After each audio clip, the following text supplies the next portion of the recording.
Alfie. Ayan, Alfie, ito na yung Opo. sinasabi ko sa iyo. Kailangan mong patayin yung radyo. Radyo sa likod. Yan. Yan o. Oo, ang sakit. Ay, ang sakit. Pakipatay po. Ouch. Okay. Ayan na. Wala na? Opo. Ayan. Sige, Alfie, kwentuhan na tayo, love. Anong may paglilingkod ko sa iyo at napatawag po sa usapang LDR? Kasi itong tao na to, minahal ko kasi, ngayon ko lang naramdaman na mahal ko na siya. Minahal ko na siya. Okay. Itong taong to ba to ay, itong taong to ay karelasyon mo ba o hindi? Karelasyon. Mas Okay. bata kasi sa akin. Ang problema ko is bata sa akin. Okay. So, paano mo nasabing ngayon mo lang naramdamang mahal mo siya? So, when you guys started, ano to, joke-joke lang, biro-biro lang, trip-trip lang? Ano? Nung una kasi seryoso, pero ngayon, kasi nag-text sa akin ngayon, bigla, stop na daw yung relasyon namin. Kasi, parang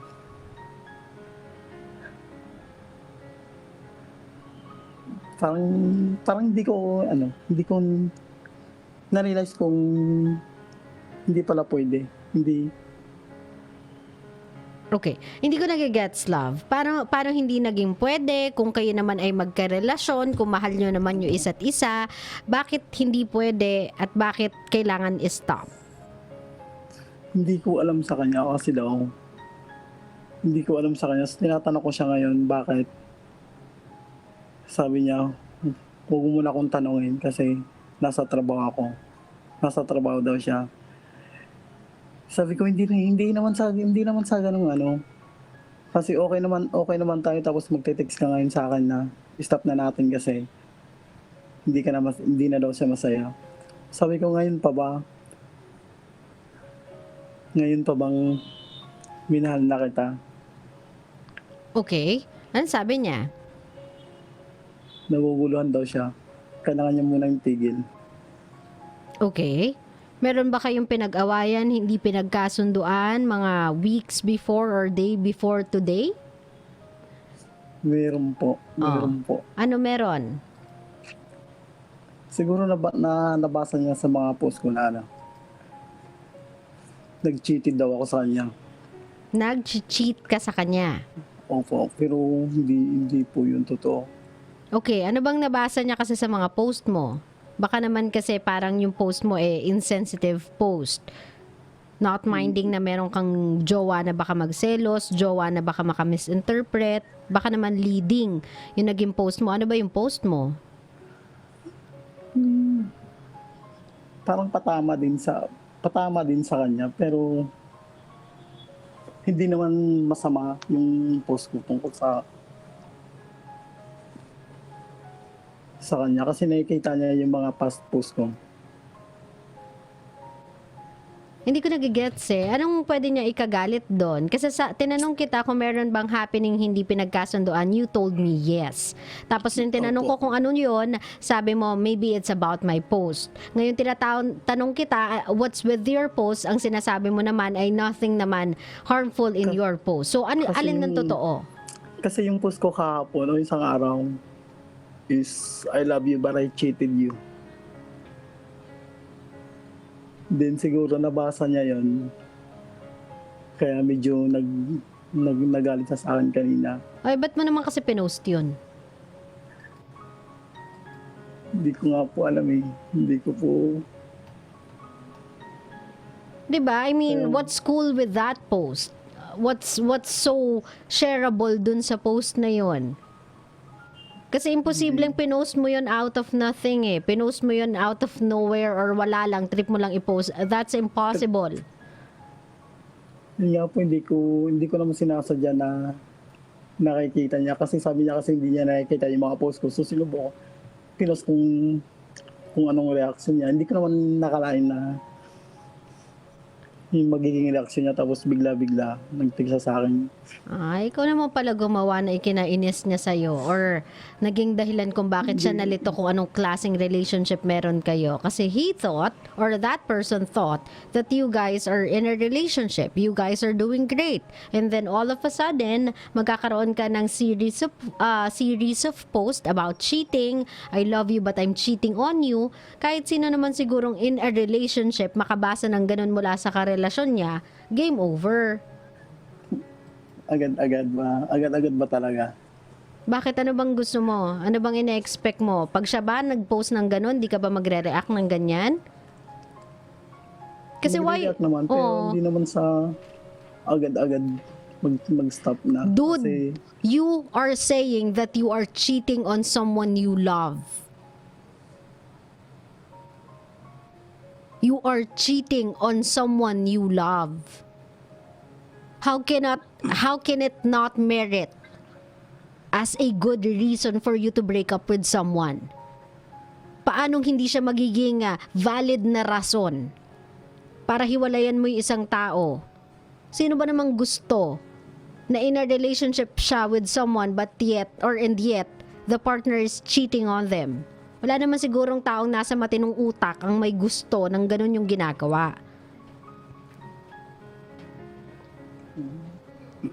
Diba? Hindi mo pwedeng sabihin basta agad-agad eh. Hindi mo nga din pwedeng sabihin or ba't biglaan. Ikaw tong nag-post eh. Sana pa lang nung unang beses pa lang na nabasa niya yon at pinag-awayan nyo, pinagtalunan ninyo, you could have just explained na wala pa, pam-pam lang ako para mabasa mo yung post ko. Hindi eh. Hindi kasi minsan nga yung phone ko binibigay ko sa kanya para makita niya yung phone niya hindi niya binibigay sa akin. Hindi niya pinapano sa akin. O, ibang issue na naman yun. Diba? That doesn't mean na kailangan mong gumawa ng ganun. If you want to sort things out, if you want na linawin yung mga bagay-bagay, hindi sa ganung paraan. Na just because you are assuming or you are thinking na he is cheating on you, you'll do the same thing.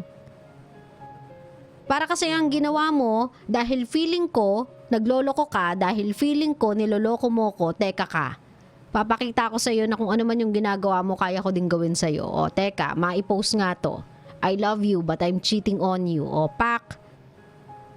Hindi mo naman sure Alfie, na he is cheating on you. You're not even sure na there's someone else. Maybe he's just a private person na ayaw pinapakailaman yung personal belongings niya. Kasi ganun ako, Alfie eh.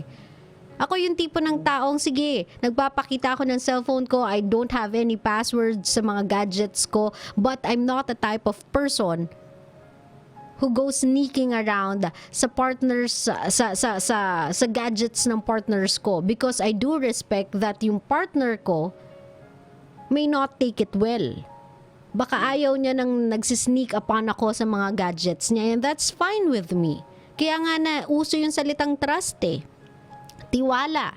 Na with or without proof, magtitiwala ako sa sinasabi mo sa aking honest ka with me, loyal ka with me, faithful ka with me, or basically, mahal mo ko and you won't do anything to hurt me. Yes po. So ngayon, ayaw niya nang makipag-usap sa'yo? Opo, naka-block na po ako sa kanya. Pati yung number ko naka-block na. Hindi ko alam kung nasa trabaho lang siya kasi ngayon nasa trabaho siya ngayon. Tinatawagan ko siya, hindi ko na siya makontak.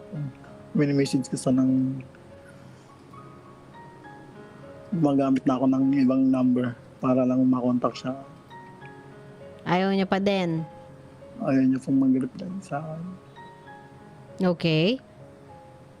So, alam mo ba yung bahay niya? Is there any way na pwede mo siyang puntahan and finally talk things out with him in personal? Or in person rather?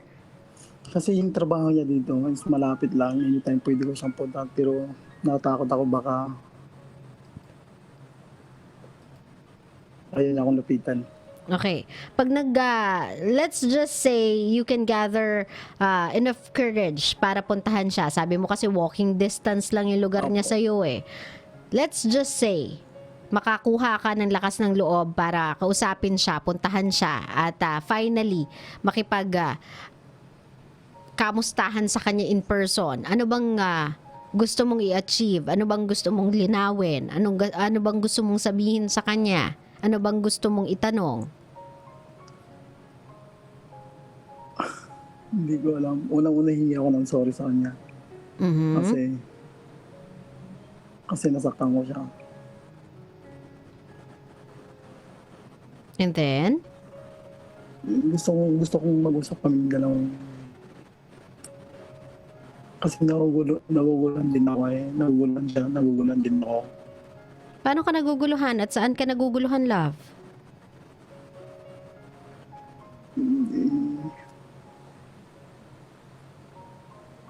Saan? Kasi may isa akong ano. You are cheating nga. Pero siya yung mahal ko. Hindi. You are cheating nga, Alfie. Stop na lang, love. I mean, kung ganyan lang din naman pala, na meron ka talagang iba, at sabi ko na hindi lang yan basta-basta post eh. Imposibleng pinost mo yan ng walang-wala lang eh. Ng bet-bet lang, trip-trip lang. Hindi eh. Pinost mo yan kasi merong meaning sa'yo, Alfie eh. I'm so sorry, love, but this time around, you got what you deserve. Cheating on someone won't do you good. Won't do you any good.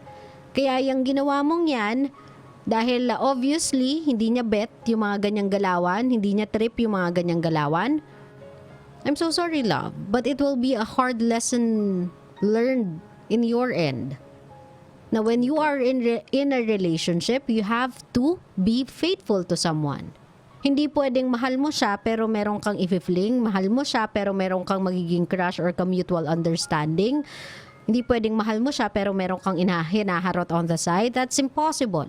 That's unfaithful and that's unfair. So kung si kuya, ang dahilan niya kung bakit this time around naguguluhan na siya is because naguguluhan siya kung papatawarin ka pa o hindi na, at the first thing na gusto niyang gawin is to cut you off the rope muna before he decides. Actually, si kuya is doing a great job in handling this relationship. At least, di ba? Hindi na siya nakipag-away sa'yo, di na siya nakipagtalo, di siya nag-eskandalo. Pinutol niya na lang yung relasyon kasi hindi na maganda yung takbo eh. So, Alfie, ganito na lang gawin natin, love, no?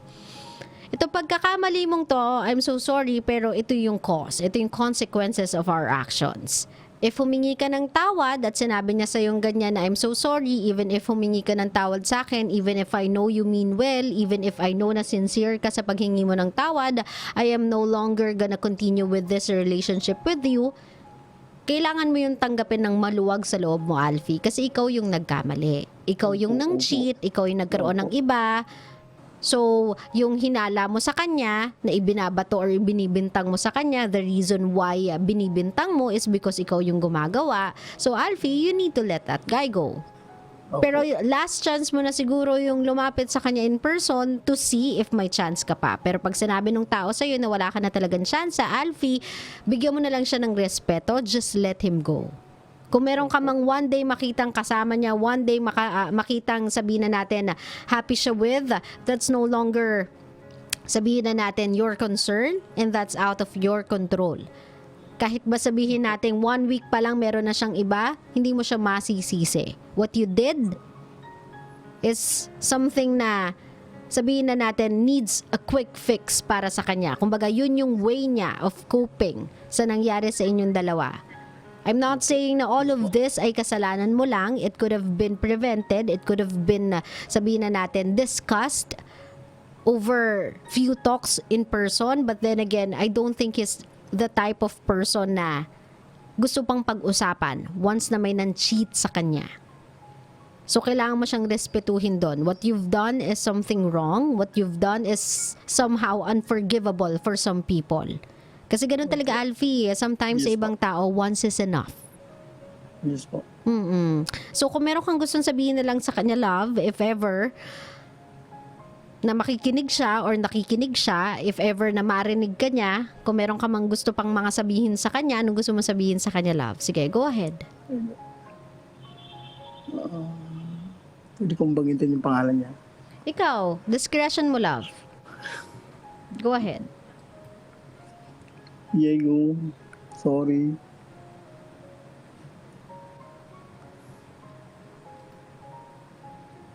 Sana makausap kita kahit saglit lang. Kasi minahal kita ng totoo. Pinakita ko sa'yo yun. Pero, oo, nagkamali ako. Sorry. Hindi sapat ang sorry, pero sana makausap kita kahit saglit lang.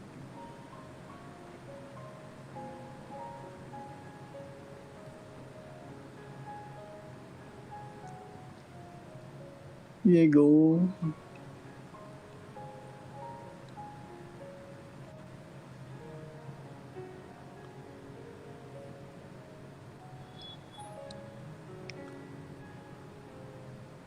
Okay ka lang, love? okay lang po ako. Alfie, ganito, no? If ever na hindi ka niya patawarin, if it's any consolation to you or for you, love, ito na lang isipin mo. Kung mahal na mahal ka din niya, kung siya yung tipo ng tao na sabihin natin head over heels for you like you are for him, he would give you another chance kung talagang sobrang worth it ka para sa kanya or sobra-sobra yung nararamdaman niya for you.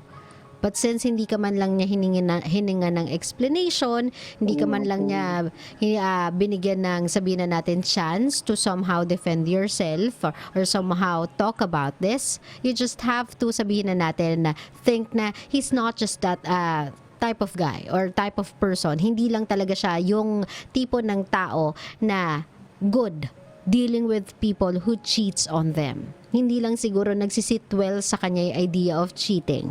Ganun talaga, love. May mga ibang tao talagang hindi kayang magbigay ng tsansa. Hindi talaga kayang sabihin natin, umunawa ng taong nagkakamali.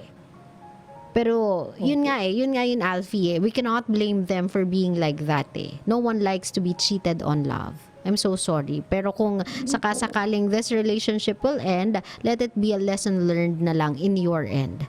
Sabihin mo na lang sa sarili mo na next time, kung alam kong mahal na mahal ko yung tao, dahil dun pa nga lang sa ideyang mahal na mahal ko yung tao, syempre dapat meron akong takot na mawala siya. And one of the biggest mistake I could ever do in order to push that person away is to actually cheat on them, have someone else on the side while we are on a relationship. Maybe one day, kapag in a relationship ka uli, you would bear in mind na cheating will never be okay, love. Opo. Okay? Ingat ka lagi, Alfie, at kung ano man yung gagawin mo, kung bigyan ka man niya ng tsansa, wag mong sayangin. Kung hindi ka man niya bigyan ng tsansa, just let it go, ha? Irespeto mo yung desisyon niya, ha? Opo. Maraming salamat for calling my Opo, program, thank you po. Alfie. Ingat Thank ka. you po.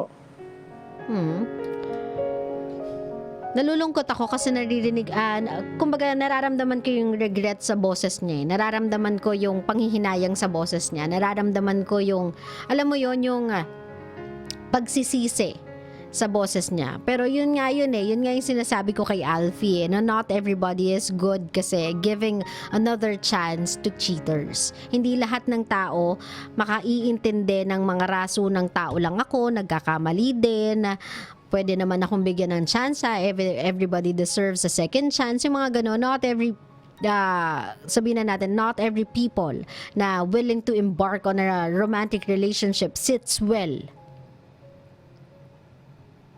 with those kind of reasonings or those kind of reason as to why kayo mag-aaway, why kayo hindi magkakasundo, why kayo magkakaroon ng alitan, o 'di ba? Sometimes talaga for other people, once is enough.